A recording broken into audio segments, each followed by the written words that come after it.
वालेकुम, this is Ishan Qureshi और इस वीडियो में मैं डिस्कस करने जा रहा हूँ एनटीएस का एग्जामिनेशन टेस्ट है ये 2017 का, जो कि एमडी कैट के लिए यानी कि मेडिकल और डेंटल कॉलेज के एप्टीट्यूड टेस्ट के तौर पे लिया गया है। पेपर जो सॉल्व कर रहे हैं ये पेपर जो है वो डाउ यूनिवर्सिटी ऑफ हेल्थ साइंसेस और इसके अलावा जो है जिन्ना सिंध मेडिकल यूनिवर्सिटी, इसी तरह से ये पास पेपर जो इंटीरियर के कॉलेजेस है नवाब शाह है, इसी तरह से बोलान है और हैदराबाद के लम्स कॉलेज के लिए ये टेस्ट पेपर कंडक्ट किया था। तो स्टार्ट करते हैं, हम इसका सॉल्यूशन देखते हैं। First question is the following sequence of events occurs at the neuromuscular junction. Neuromuscular junction कह रहे हैं, ये बात गौर करने की है। न्यूरोमस्कुलर जंक्शन का मतलब ये है कि ये आपका बिलफर्ज एक न्यूरॉन है और ये जहाँ पे कनेक्ट हो रहा है ये मसल है। तो अगर न्यूरोमस्कुलर जंक्शन की बात हो रही है तो this junction will be called the neuromuscular junction, क्योंकि अगर न्यूरॉन जो है वो मसल के साथ खत्म होता है तो न्यूरोमस्कुलर जंक्शन कहलाता है। तो न्यूरोमस्कुलर जंक्शन पे ये सीक्वेंसेस हो रहे हैं, और सीक्वेंसेस क्या है? नर्व इम्पल्स, और नर्व इम्पल्स जनरेट हुआ तो रिलीज ऑफ वी। अब ये पूछ रहे हैं कि वी क्या है? वी एसिटाइल कोलिन है, एसिटाइल कोलिन। तो ये ऑप्शंस दिए हुए ए बी सी डी और ई। तो नर्व इम्पल्स जनरेट हुआ तो इसने रिलीज किया, क्या रिलीज किया ये पूछा है। Then it causes the end plate potential which results in the production of the W in muscle fiber, and then X release from sarcoplasmic reticulum and the formation of Y, and then finally the muscle contraction। तो ये कह रहे हैं कि V से लेकर W तक के जो सीक्वेंसेस हैं ये बताओ कि क्या है। तो सबसे पहले तो याद रखें कि ये डायग्राम जो हमें बता रही है ये बता रहे हैं सवाल एक्शन पोटेंशियल के हवाले से, कि एक्शन पोटेंशियल जब जनरेट होता है तो उससे पहले सीक्वेंस ऑफ इवेंट्स क्या हो। तो सबसे पहले याद रखिएगा, अगर हम सीक्वेंस ऑफ इवेंट्स को देखें तो सबसे पहले जो रिलीज होता है वो होता है एसिटाइल कोलिन। तो एसिटाइल कोलिन जो है वो हमने देखना है कि एसिटाइल कोलिन जो है वो कहाँ पर है। तो एसिटाइल कोलिन हमारे पास दो ऑप्शंस के अंदर है, ऑप्शन ए और ऑप्शन बी। इस वजह से ऑप्शन सी डी और ई, देखो एक्टोमायोसिन जो है ये आखिरी, ये जो है फाइनल स्टेज होती है, ये पहले नहीं हो सकता।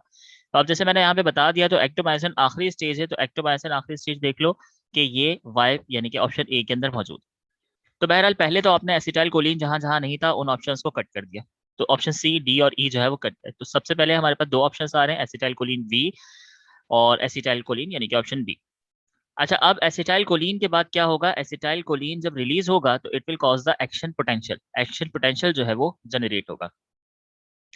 तो दोनों के अंदर ही एक्शन पोटेंशियल लिखा हुआ है। देन क्या होगा? कैल्शियम आयन रिलीज होंगे या फिर एक्टोमायोसिन। तो इसके बाद आपका सबसे पहले होता है acetylcholine release, that causes the action potential to generate, और फिर जो है वो कैल्शियम आयंस जो है वो रिलीज होते हैं। सो थर्ड केस में क्या होता है, यानी कि इस जगह पे जहां पे हमसे पूछा गया है कि x release from sarcoplasmic reticulum, तो सार्कोप्लाज्मिक रेटिकुलम क्या रिलीज करते हैं? कैल्शियम आयन रिलीज करते हैं। और फिर फॉर्मेशन ऑफ वाई यानी कि एक्टोमायोसिन की फॉर्मेशन होती है, that causes the muscle contraction. तो फाइनल स्टेज में क्या होगा? एक्टोमायोसिन। तो इसका जो सही जवाब है वो है option A. Which group of organism has the following features? वो कौन सा ग्रुप है ऑर्गेनिजम्स का जिसके ये जो फीचर्स हैं वो ये होते हैं? Three pair of legs. Three pair of legs का मतलब है कि इसके पास छह जो है टोटल इन लेग्स जो है उसकी तादाद हो। अच्छा, मैं सिर्फ इसी ऑप्शन पे फोकस करूंगा क्योंकि मुझे नजर आ रहा है ए है एरेक्निड्स, बी है क्रस्टेशियंस, सी है इंसेक्ट्स और फोर है मैरीपिड्स। तो मुझे पता है मैरीपिड्स का मतलब होता है कि मैनी लेग्स, तो ये तो मैनी लेग्स हैं, लिहाजा ये जवाब तो हमारा नहीं हो सकता, डी तो कट गया। अब है इंसेक्ट्स, क्रस्टेशियंस और एरेक्निड्स। तो याद रखो क्रस्टेशियंस के जो पाँव होते हैं वो 10 पाँव होते हैं, इसी तरह से एरेक्निड्स के जो है वो 8 पाँव होते हैं, और इंसेक्ट्स के जो है वो 6 पाँव होते हैं। तो लिहाजा यहाँ पे three pair of jointed legs कहा था 6, और ये इंसेक्ट से मिल रहा है। दूसरे ऑप्शन भी पढ़ लेते हैं, three pair of segmented bodies, ये भी है, यानी कि हेड, थॉरैक्स और एब्डोमेन। और फिर उसके बाद वन पेयर ऑफ एंटेना इनके पास मौजूद होता है। तो option C is the correct answer. The table shows some characteristics of four different vertebrates। चार different vertebrates दिए गए हैं। Which vertebrate is a reptile? Option A B C D में से कौन सा vertebrate जो है वो reptile? अब चार्ट इस तरह से है कि फिन्स हैं, लेग्स हैं, स्केल्स और हेयर हमें देखते हैं। ऑप्शन ए पे देखते हैं तो इसके पास फिन्स हैं, लेग्स नहीं है और स्केल्स हैं। फिन्स हैं और स्केल्स हैं, तो इसका मतलब ये जो है ये ग्रुप हो गया फिशेस का। अब आ जाते हैं बी। बी में फिन्स नहीं है, लेग्स मौजूद हैं और स्केल्स मौजूद हैं। तो लेग्स और स्केल्स ये दोनों हमें पता है ये मौजूद होता है रेप्टाइल्स में, तो हमें रेप्टाइल का ही पूछा है तो ऑप्शन बी हो जाता है। अगर ऑप्शन सी होता, सॉरी ऑप्शन सी क्यों नहीं हो सकता, इसको देख लेते हैं। तो इनके पास सिर्फ और सिर्फ लेग्स हैं, इनके पास क्या है, सिर्फ लेग्स हैं, बाकी जो है इनके पास फिन्स नहीं है, स्केल्स नहीं है, और हेयर भी जो है वो इनके पास नहीं है। तो ये कौन होंगे, ये हो गए एम्फीबियंस। और फिर कह रहे हैं कि फिन्स नहीं है, लेग्स इनके पास और हेयर है, so these are the mammals. So correct answer क्या होगा भाई, so correct option is the B, कि बी जो है वो रेप्टाइल है। The diagram shows the sub organs of the digestive system, digestive system के कुछ ऑर्गन्स इन्होंने शो किए हैं और लेबलिंग की है कि ठीक है जी, 1 है, उसके बाद 2 है, 3 है, 4 है और 5 6 भी। अच्छा 1 क्या है, ये आपको ओरल कैविटी नजर आ रही है, ओरल कैविटी मैं यहाँ पे मेंशन कर लेता हूँ, ये ओरल कैविटी है। और उसके बाद 2 2 मुझे है ये मालूम कि दिस इज स्टमक। 3 अगर देखें तो this is the liver. 4th one अगर मैं लेबल करूं तो it should be the pancreas. 6 large intestine है, and 5th one is the small intestine. Right, where is amylase present, amylase कहाँ है, एमाइलेज कहाँ मौजूद है, तो मुझे पता है कि सबसे पहले जो स्टार्च सॉरी सबसे पहले जो कार्बोहाइड्रेट्स की डाइजेशन स्टार्ट होती है वो होती है माउथ में, और माउथ के अंदर मौजूद होता है सिलाइवरी अमाइलेज, तो इसका मतलब अमाइलेज तो यहाँ पर मौजूद है। तो अब वो वाले ऑप्शन देखो जिसमें 1 है, तो ऑप्शन ए के अंदर 1 है, ऑप्शन बी में 1 है, 2 सी और डी नहीं हो सकता, क्योंकि हमें कंफर्म्ड है कि ऑप्शन 1 पे तो यानी कि .1 ओरल कैविटी में तो सिलाइवरी अमाइलेज जरूर मौजूद होगा। तो इसलिए मैंने 2 ऑप्शन जो है वो कट कर दिए। अब पूछ रहे हैं कि इसके बाद कहाँ मौजूद होता है, तो पेनक्रियास में, और कहा जा रहा है स्मॉल इंटेस्टीन के अंदर। तो बिल्कुल ऐसा ही है, pancreas produces some enzymes that contains the salivary amylase, और फिर ये जो है स्मॉल इंटेस्टीन, और स्मॉल इंटेस्टीन के भी कहाँ पे आता है, फर्स्ट पार्ट में आता है ड्यूडीनम में। सिलाइवरी अमाइलेज आता किसके जरिए है, हेपेटोपेनक्रियाटिक डक्ट के जरिए। ये जो सिक्रीशन है ये आती है, यानी कि पेनक्रियास ने प्रोड्यूस किया है अमाइलेज, और अमाइलेज जो है वो कहाँ आएगा, स्मॉल इंटेस्टीन में आएगा। एंटर कहाँ से होगा, हेपेटोपेनक्रियाटिक डक्ट के जरिए एंटर होगा। तो इसका मतलब हमारे पास जो ऑप्शन सही है वो क्या है, option number 1, option number 4 and option 5। तो जो मुझे सही ऑप्शन इसमें नजर आ रहा है जिसमें 1 और 5 1 4 5 तीनों मौजूद हैं, वो है option A. So option A is our correct answer. Right, which bones allows sorry which bones meet at the elbow joint, elbow joint पे कौन सी बोन्स मिलती हैं, तो एल्बो जॉइंट पे कौन सी मिलती है, काइंड ऑफ मूवमेंट। सबसे पहले तो इस पे बात करते हैं एल्बो जॉइंट पे कौन कौन सी बोन्स हैं। ह्यूमरस स्कैपुला नहीं हो सकती क्योंकि शोल्डर बोन है, स्कैपुला शोल्डर बोन है। रेडियस अल्ना और ह्यूमरस, ठीक है, अल्ना और ह्यूमरस मौजूद है, अल्ना ह्यूमरस मौजूद है, राइट। अब ये जो मूवमेंट करती हैं, इनकी मूवमेंट क्या है, स्लाइडिंग या बैकफोर्ड, तो इनकी जो मूवमेंट होती है वो बच्चों याद रखो वो होती है back and forth movement. Right जी, this is the next question. Diagram पहले गिवन है, एच है और फिर ये मोनोमर गिवन था, एच ओ एच है, ठीक है जी, एच मोनोमर ओ एच है। ये कह रहे हैं रिलीज क्या है, वाटर। देखो पानी अगर निकल रहा है तो ठीक है। अच्छा सवाल भी यही है, the above diagram represents the process of, कौन सा प्रोसेस ये शो कर रहा है, हाइड्रोलाइसिस या कंडेंसेशन, न्यूट्रलाइजेशन। न्यूट्रलाइजेशन तो बहुत आसान सा प्रोसेस होता है कि एसिड अगर रिएक्शन करे बेस के साथ तो बनेगा सॉल्ट और पानी, तो यहाँ पे ऐसा तो कुछ नहीं हो रहा। मेटाबॉलिज्म, तो ये तो प्रोसेस का नाम हो गया कि जिसके अंदर कैटाबॉलिज्म एनाबॉलिज्म दोनों होते हैं। ऑप्शन बचे ए और बी, सी और डी को हमने कट कर दिया।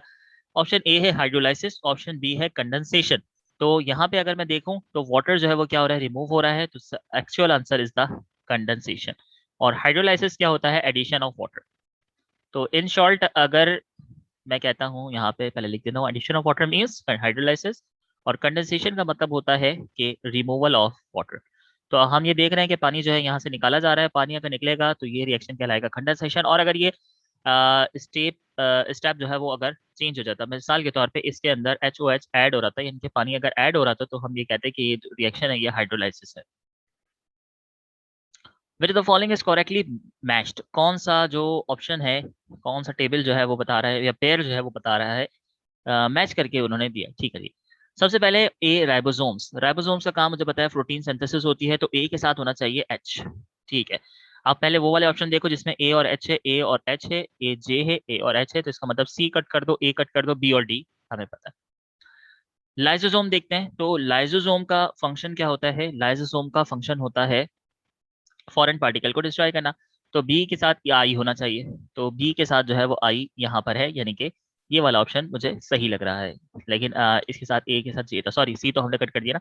ए एच और B I, yes A H और बी आई। अच्छा बाकी भी देख लेते हैं कि सी क्या है, सेंट्रियोल, और सेंट्रियोल का जो काम होता है वो क्या होता है, फॉर्मेशन ऑफ एस्ट्रल रेस। ठीक है, ऐसा ही है ड्यूरिंग सेल डिवीजन। और फिर है परऑक्सीसोम्स, परऑक्सीसोम्स का काम होता है डिटॉक्सिफिकेशन करना अल्कोहल की, ठीक है।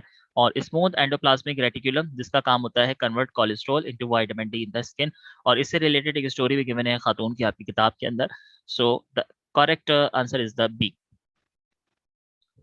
Pyruvic acid is the end product.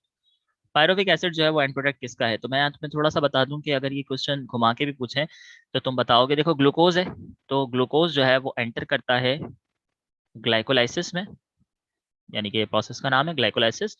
तो एज अ रिजल्ट ये बनाता है पायरोविक एसिड, ठीक है।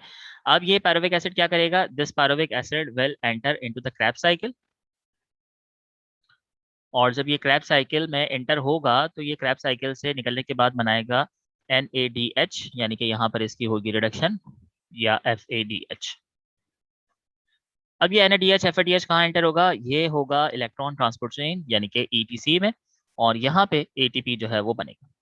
अब सवाल देखते हैं, पायरुविक एसिड एंड प्रोडक्ट है, पायरुविक एसिड ये रहा, एंड प्रोडक्ट किसका है, ग्लाइकोलाइसिस का है। तो ये तीन प्रोसेस के नाम मैंने बताया, 1 क्रैब साइकिल, 2 ETC, 3। तो ग्लाइकोलाइसिस का एंड प्रोडक्ट है, सो करेक्ट आंसर है ग्लाइकोलाइसिस। हेमोरल इम्यूनिटी, राइट जी, is carried by the special group of cells. तो ये तो बहुत आसान सा सवाल इन्होंने पूछ लिया कि हेमोरल इम्यूनिटी जो है वो कौन सा सेल करते हैं, वो बी सेल्स करते हैं। Identify the correctly matched pair relating to a term and its identity and its meaning function examples, ठीक है जी। नाइट्रोजन साइकिल राइजोपस नहीं है। डी नाइट्रीफाइंग बैक्टीरिया का चेंज प्रोटीन टू अमीनिया, कोई ताल्लुक नहीं लगता। ए और बी जो है वो हमारे गलत हो गए। बायोस्फीयर वेयर लाइफ एक्सिस्ट, ये बिल्कुल सही है, वो जगह जहाँ पे लाइफ जो है वो एग्जिस्ट करती है वो बायोस्फीयर कहलाता है। और लिथोस्फीयर वाटर एयर, ये ऑप्शन नहीं है। Which of the following RNA sequence would be transcribed from the DNA sequence? अच्छा जी, ये कोडॉन का एंटी कोडॉन आपसे पूछ रहा है कि इसका जो है वो एंटी कोडॉन क्या होगा। कोडॉन लिखा हुआ है ATGC, ठीक है जी। इसका हमें बताना है क्या, इसका हमें बताना है कि RNA सीक्वेंस क्या होगा, कोडॉन क्या होगा, एंटी कोडॉन क्या होगा। तो याद रखो कि ये तो डीएनए है, तो डीएनए के अंदर ए जो है वो टी से रिप्लेस होता है, कब, डीएनए के अंदर। लेकिन अगर हम ए को बात कर रहे हैं आरएनए की, तो ए रिप्लेस होता है यू से। तो सबसे पहले ए लिखा हुआ है तो ये रिप्लेस होना चाहिए यू से। अब ऑप्शन देखो कौन कौन सा जहाँ पे ए की जगह यू आ रहा है, तो पहला काट दो, इसके बाद तीसरा काट दो, और इसके बाद पांचवा काट दो। अब बचा क्या, बी और डी जहाँ पे यू है। टी की जगह पे क्या आना चाहिए, टी की जगह पे जो हमारे पास ऑप्शन आएगा वो आएगा ए का। तो टी की जगह पे क्या लगा होगा, मैं इसे लिख लेता हूँ कि A T G C C T A and then G G, sorry this one is also G G G A और सी। तो यहाँ पे सीक्वेंस क्या होना चाहिए, यहाँ पे होना चाहिए यू ए, जी की जगह सी की जगह जी, सी की जगह जी। तो बस यहीं से लिख लेते हैं UAC, तो ये वाला ऑप्शन जो है वो करेक्ट है, UACGG। अच्छा जी, आगे आते हैं, human cells maintain the concentration gradient across their plasma membrane, सही है, such that there is a high sodium concentration outside the cell. अच्छा भाई, ऐसा ही होता है कि अगर हम देखें तो सोडियम की कंसंट्रेशन यानी कि सोडियम आयन जो है वो बाहर ज़्यादा होता है, और फिर कह रहे हैं high sodium outside the cell and high potassium concentration inside the cell, यानी कि पोटेशियम जो है वो अंदर, ये कह रहे हैं कि ज़्यादा है, सही है। आगे कहते हैं, हाँ ठीक है जी, suppose that within the cell membrane are the sodium leak channel. अब यहाँ पे कोई जो है ना वो लीक चैनल, ये लीक चैनल बना देते हैं, तो ये लीक चैनल मौजूद है इस मेम्ब्रेन में। This channel would allow sodium to, ये चैनल क्या करेगा, अलाउ करेगा सोडियम को कि वो क्या करे, अंदर मूव करे या बाहर मूव करे। तो सबसे पहले देखो सोडियम की कंसंट्रेशन बाहर ज़्यादा है और अंदर जो है वो सोडियम कम है, तो मूवमेंट क्या होनी चाहिए, अब बाहर से अंदर की तरफ होनी चाहिए, यानी कि मूव इनटू द सेल होगा। तो आउट वाले जो ऑप्शन है भाई उन्हें तो सबसे पहली फुर्सत में हटा दो, तो मूव आउट इसे हटा दो, मूव आउट इसे हटा दो, अब बचा बी डी और ई। मूव क्या करेगा, इनटू द सेल। अब है by simple diffusion, by facilitated diffusion, by active transport. Active transport वो ट्रांसपोर्ट है जिसमें एनर्जी चाहिए, तो इसे भी हटा देंगे क्योंकि यहाँ पे एनर्जी की जरूरत नहीं है, सोडियम के ही चैनल, यहाँ पे लीक चैनल मौजूद है, तो लिहाजा सोडियम को जरूरत नहीं है किसी एनर्जी की। अच्छा अब आ जाते हैं facilitated diffusion.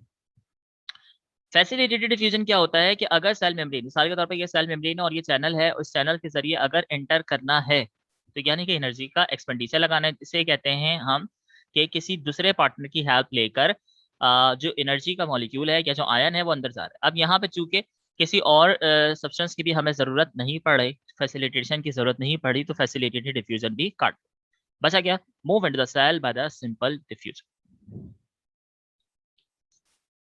Right, it is, अच्छा क्वेश्चन 83 से 85 यहाँ पे दिए मैं, यानी कि 3 सवाल होंगे इस डायग्राम से रिलेटेड। ये डायग्राम है, ये ठीक है, ये ग्राफ गिवन है 7, 14, 21, ये बता रहे हैं डेज ऑफ साइकिल, यानी कि ये जो है मेंस्ट्रुएशन साइकिल है और यहाँ पे हार्मोनल लेवल जो है वो ऊपर की तरफ जा रहे हैं। ये मेंस्ट्रुएशन पीरियड है, प्रोलिफरेटिव फेज है, उसके बाद जो है सेकेंडरी फेज है। 3 फेजेस यहाँ पे हमें गिवन है। पूछ क्या रहे हैं, the hormone level x, x कहाँ है, ये रहा, hormone level x in the diagram is often used in the over the counter diagnostic test to determine when ovulation has occurred। अच्छा जी, ये हार्मोन एक्स जो है वो हम इस्तेमाल करते हैं डायग्नोस्टिक टेस्ट के तौर पे कि भाई ओवुलेशन जो है वो हो चुकी है। तो दिस हार्मोन, ये जो हार्मोन है ये क्या है, ये एस्ट्रोजन है, प्रोजेस्टेरोन, एफएसएच, एलएचए या टेस्टोस्टेरोन है। तो सबसे ज्यादा याद रखो कि हम बात करें 14 डेज पे, और 14 डेज पे जो हार्मोन सबसे ज्यादा रिलीज होता है वो रिलीज होता है एलएच। तो option D is the actual answer. अच्छा जी, based on the peak level of the hormone X on what day of the cycle of ovulation most likely to occur. कह रहे हैं कि अगर तुम पीक लेवल देखो एक्स का तो ये बताओ कि ओवुलेशन कब होगी। तो दोबारा फिगर देखते हैं हम ये, तो ये 14 देखो 14 ही है और ये 14 के ऊपर ही पीक आ रही है। अच्छा बेसिकली मैं तुम्हें बताऊं कि 13 से लेकर 15 डेज तक होते हैं, तो इन ऑप्शन को सर्च कर लेते हैं हम। तो 13 14 13 से 15 तक की बात करें ना, अब देखो यहाँ पे डायरेक्टली 40, इसका मीन ही दे दिया 14, तो हम जाएंगे ऑप्शन बी पे। The hormone level while the diagram is, अच्छा मैं पहले डायग्राम देख लेता हूँ कि वाई क्या है। ठीक है, ये वाई है और ये हार्मोन का लेवल जो है वो कम हो रहा है, कम हो रहा है क्योंकि ओवुलेशन जो है वो हो चुकी है। और ओवुलेशन होने की वजह से क्या होगा, ये जो कॉर्पस ल्यूटियम होता है ना, ये कॉर्पस ल्यूटियम बेसिकली क्या करता है, मैं यहाँ पे सिर्फ एल लिख देता हूँ। ठीक है, कॉर्पस ल्यूटियम क्या करता है, प्रोजेस्टेरोन जो है वो रिलीज करता है। तो हम देख लेते हैं इसको जरा कि क्या कह रहे हैं। प्रोजेस्टेरोन सिक्रेटेड बाय द, अच्छा देखो इंटरेस्टिंगली कि ये यही बात कर दी, progesterone secreted by the corpus luteum after ovulation as occur. ठीक है, ऑप्शन बी देखते हैं, progesterone secreted by the ovary, तो गलत है, प्रोजेस्टेरोन जो है वो कॉर्पस ल्यूटियम से सिक्रेट होता है। Oestrogen secreted by the corpus luteum, ऐसा भी नहीं है। Oestrogen secreted by the ovary, ऐसा भी नहीं है। Oestrogen secreted by the follicle, हमें मालूम है कि ये एस्ट्रोजन जो था ही नहीं, ये तो प्रोजेस्टेरोन है, और प्रोजेस्टेरोन जो है वो कम हो रहा है because ovulation has occurred and the corpus luteum की वजह से जो है ये यहाँ पे रिलीज हुआ है progesterone. Okay, which of the following statement is ये are correct regarding a nucleus, nucleus के हवाले से देखना है कि कौन सी जो स्टेटमेंट है वो करेक्ट है, यानी कि न्यूक्लियस के फंक्शन देखना है। तो nucleus store waste and other substances, नहीं ऐसा कोई काम नहीं करता nucleus. It contains genetic material, टू सही बात है। It haves in cellular transport system, नहीं, सेलुलर ट्रांसपोर्ट सिस्टम में कोई इसका रिस्पॉन्स नहीं होता। It is control centre of the cell, तो ये बात सही है। तो दो ऑप्शन 2 और 4 सही है। One only, 1 and 2, 2 and 3, 2 and 4, यानी कि डी जो है वो सही जवाब है।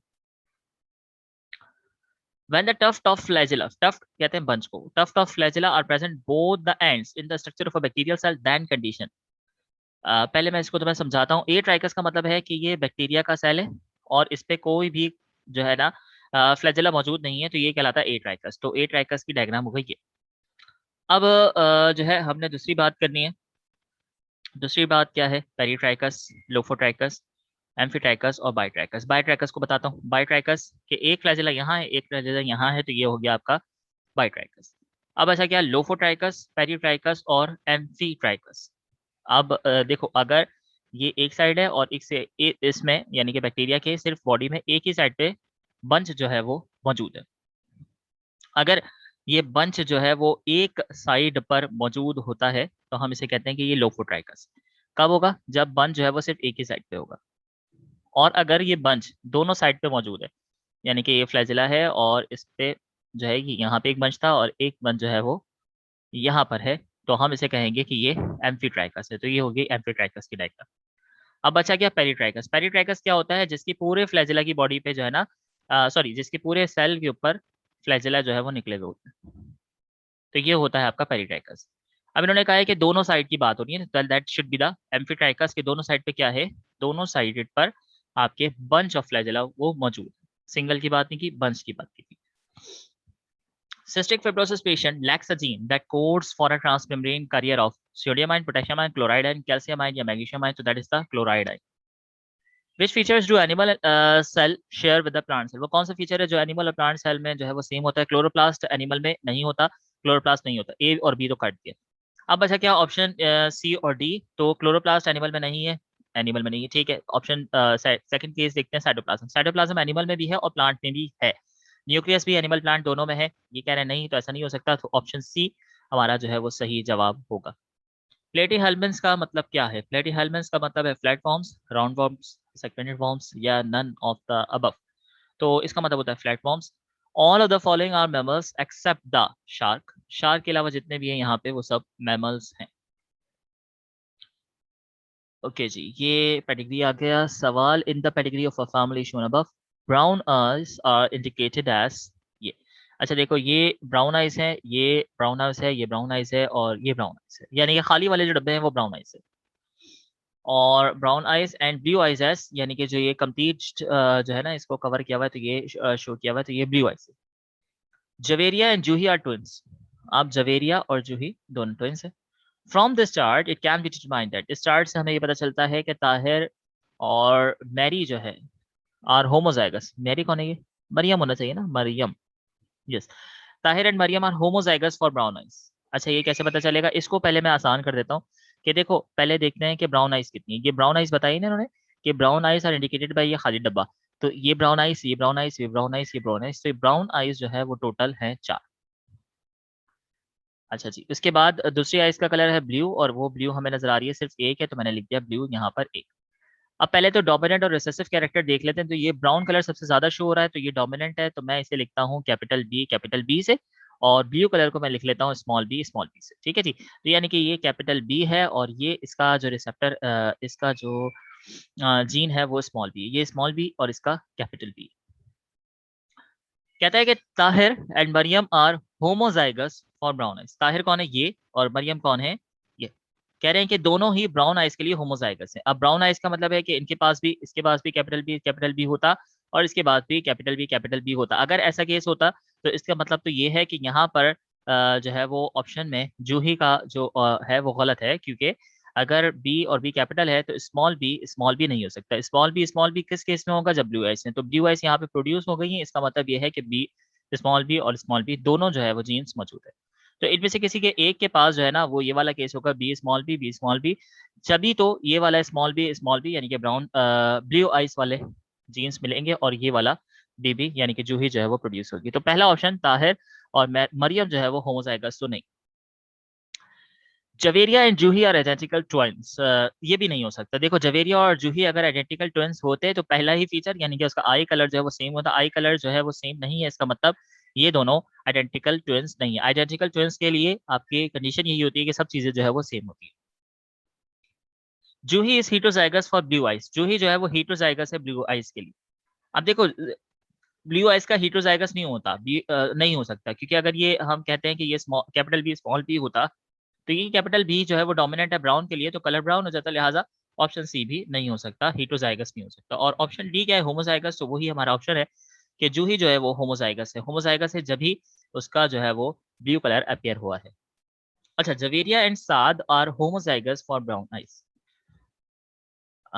ठीक है। अच्छा, जवेरिया और साद होमोजाइगस हैं ब्राउन आइज के लिए। तो ब्राउन आइज के लिए हमारे पास क्या है? कैपिटल बी स्मॉल बी हो सकता है, but I am not sure कि इसके पास भी कैपिटल बी स्मॉल बी हो, क्योंकि अगर इसके पास स्मॉल बी दोनों हुआ तब भी क्या है?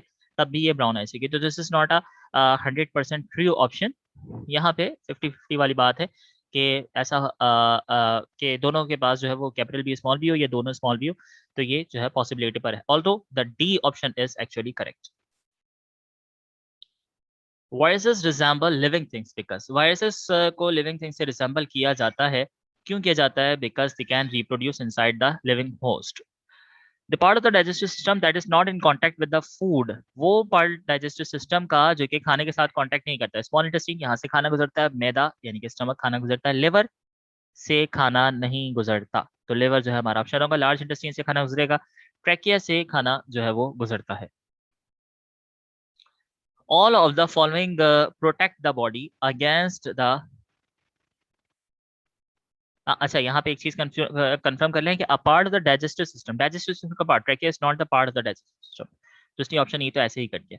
अच्छा, all of the following protect the body against the entrance of the germ, के ये तमाम ऑप्शंस में से चार ऐसे हैं जो कि जर्म्स को एंटर होने से रोकते हैं, सिवाय tears first line of defence है, म्यूकस मेम्ब्रेन ये भी जो है वो रोकते हैं जर्म्स को एंटर होने से, सिलिएटेड सेल्स ठीक है, व्हाइट ब्लड सेल्स जैसे हम पुलिस ऑफ द बॉडी कहते हैं ये भी रोकते हैं, and the E red blood cells जो है वो, इनका कोई ताल्लुक जो है वो नहीं होता डिफेंस ऑफ द बॉडी से। जो डायग्राम अबव इलस्ट्रेट्स, ये जो डायग्राम है ये क्या बता रही है, ये यहाँ पे क्रोमोसोम्स है, हमें क्रोमोसोम्स गिवन है, तो मैं क्रोमोसोम्स एक दफा देख लेता हूँ, 1 2 3 4 5 6 पेयर में क्रोमोसोम्स मौजूद होते हैं। तो अगर अच्छा अगर मैं यहाँ पे देखूं तो 21 वाला जो क्रोमोसोम है ना, यहाँ पे 3 क्रोमोसोम का, मैंने अभी बताया कि क्रोमोसोम जो है वो पेयर में होता है, एक पेयर ये दूसरा पेयर, तो दोनों पेयर जो है वो मौजूद होते हैं। यहाँ पे 3 पेयर मौजूद है, इसका मतलब एक एक्स्ट्रा पेयर आ गया, सॉरी एक क्रोमोसोम एक्स्ट्रा आ गया, so it's mean it is a monosomic condition. तो ये कह रहे हैं कि ऑप्शन ए हीमोफीलिया नहीं है, फिटाइल कीटोन्यूरिया नहीं है, sickle cell anaemia, it is the Down syndrome है ये। ओके 97 और 98 यहाँ से कवर करना है, कह रहे हैं कि student studied drop of pond water with a low power of compound microscope and made the following exact drawing of an organism.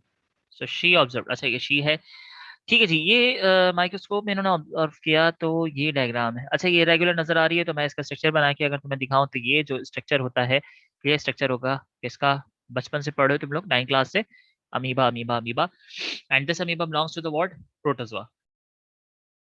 Protozoa जो है फाइलम है, क्लास, अच्छा किंगडम पूछ रहे हैं ना, तो प्रोटिस्टा किंगडम हो गया, सो प्रोटिस्टा।